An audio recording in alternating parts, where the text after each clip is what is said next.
هو ده المبنى الوحيد اللي فاضي يا باشا.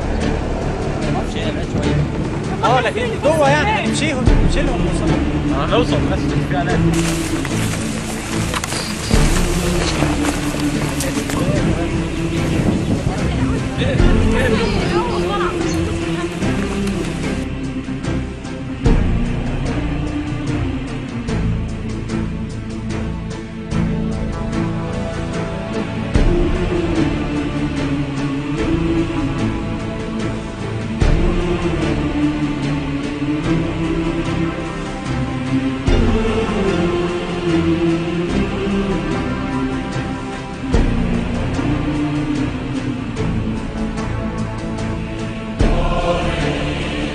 طلع رخصه من المركب بتاعه 2000 جنيه ماشي.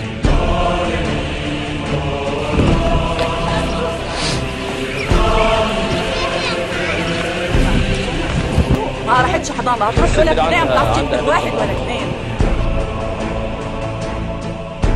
فاهم تهريب السلاح وكده؟ لا والله. كنت يا جماعه على طول؟ كنت تهريب سلاح. هو فعلا في حاجه زي كده خالص. تعرف تطلع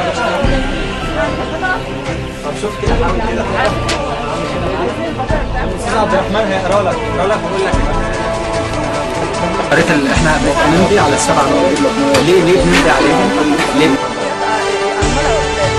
4 اطفال يعني مش اطفال، هم يعني كبروا شوي صبيان، بس كانت بتقبض معاش. الحكومه قالت لها ولادك كبروا ما عادش مستحقين المعاش ده وقطعوه كمان. روح شوف بيتها وشوف مستوى المعيشه بتاعها عشان تتكلم وتشوف الحكايه كيف احنا نقطع المعاش بتاعنا ولا لا. تمام.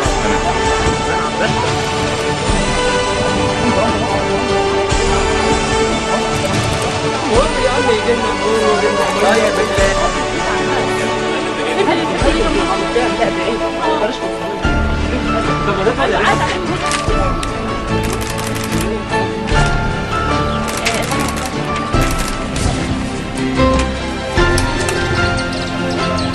كل بيت عنده الوقود اللي بتخبز بيه اهو دي راس دي ودي.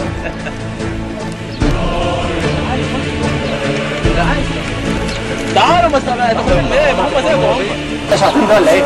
باشا ده انا بعرف شنط.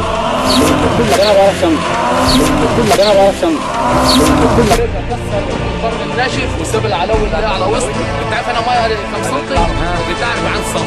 هنا 3 لتر ميه اللي على وسط. انا عايز اقول اللي احنا عاوزين يبقى فيه رفه شويه.